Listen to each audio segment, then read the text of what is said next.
of our public school systems worldwide, teachers will be induced to move from low to medium income to high income countries, and within countries from the public to the private sector. And today, agencies in the north are already actively recruiting teachers from the south. Our Commonwealth Teachers Group has, I'm happy to say, succeeded in reaching an understanding with the education ministers of the Commonwealth countries to stop doubtful recruitment practices. And let there be no misunderstandings. We do not want to create barriers for colleagues who want to take up teaching positions abroad. On the contrary, teachers' mobility can be very advantageous for the individual teacher and for the sector as a whole, but we must insist on a set of rules. We must insist that international standards be respected and that low-income countries be compensated for teachers who are leaving. We also succeeded to persuade the International Labour Organization to help give this Commonwealth Protocol a global meaning, and to support our view that there are no shortcuts to quality, and that teachers are at the heart of quality improvements. It's 2 months ago that the ILO recommended to all member states to phase out the use of contract teachers by 2015, and I think this has been a very important achievement of Education International.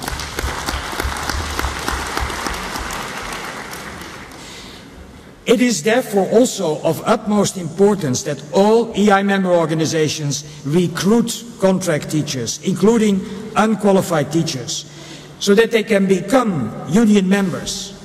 Excluding these teachers is wrong and unwise. We must organize them and we must help them to become qualified colleagues able to join the profession.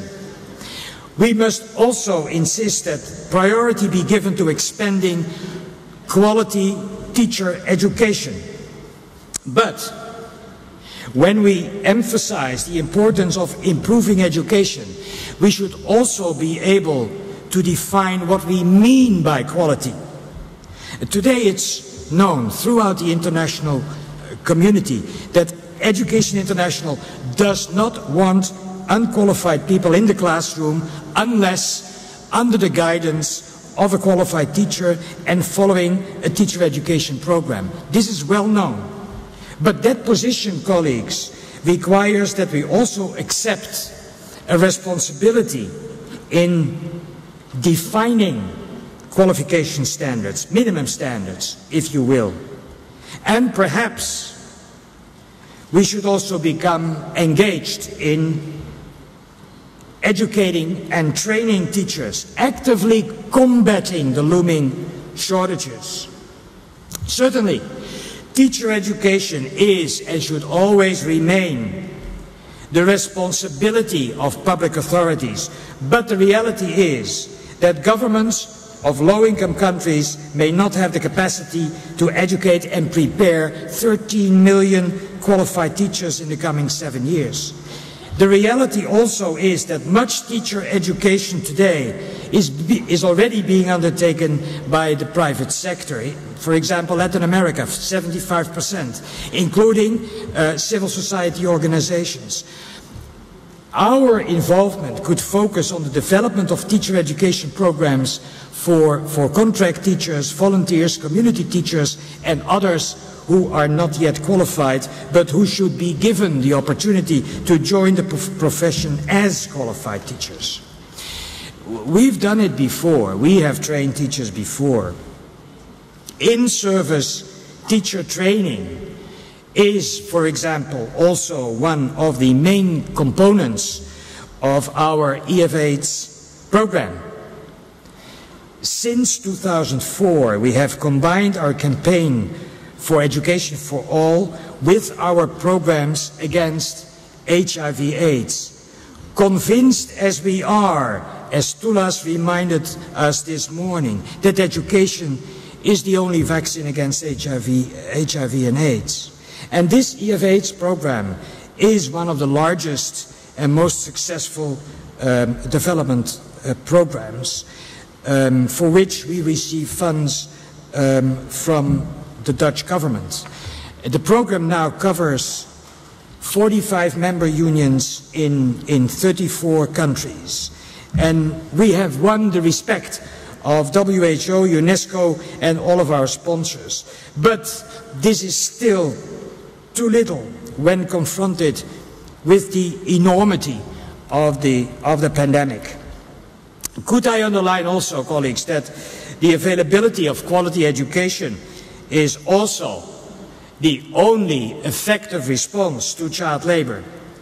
With our colleagues from the Global Union federations in the agricultural, mining and construction sectors, we have started programs where their member unions and our member unions actively get children from the working sites into the schools.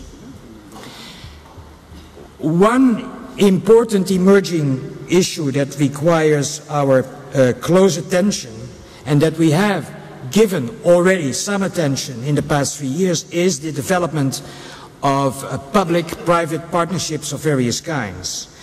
The World Economic Forum has launched a global education initiative to fund teacher education and support quality in public education in developing countries.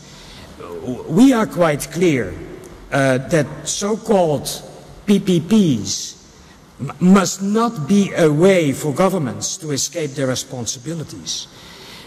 We must be very vigilant. This week's press reports that the United Kingdom Bank, the Barclays Bank from the United Kingdom, will donate 20 million euros to the University of Amsterdam if they are allowed to take over the Dutch bank ABN AMRO.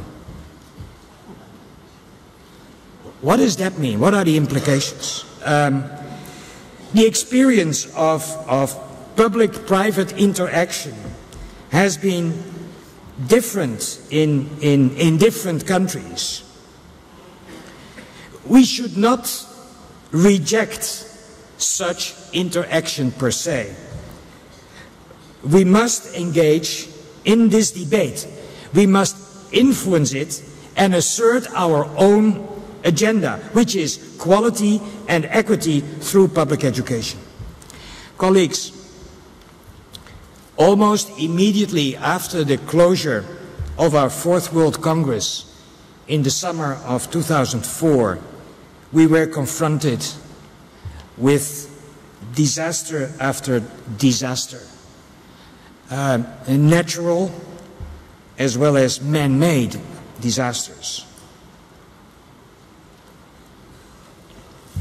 We will never forget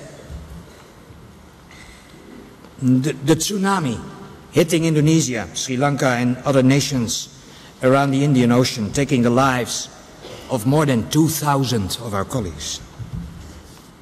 And the meaning of solidarity became very real when member unions, schools, teachers, students around the world contributed so generously to help bring relief. In Indonesia, we were able to develop a program with in-service training programs for more than 1,000 teachers, 2 years scholarships for 3,000 students, and the construction of 28 schools.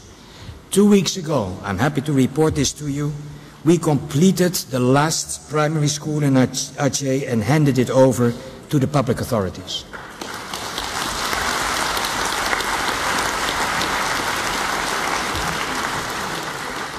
In Sri Lanka, where we are constructing 8 schools, the program slowed down as a result of the war, but we expect to complete construction before the end of the year. Oxfam, Novib and Oxfam International, which have been always our closest allies in times of emergency, provided substantial funding from their relief funds.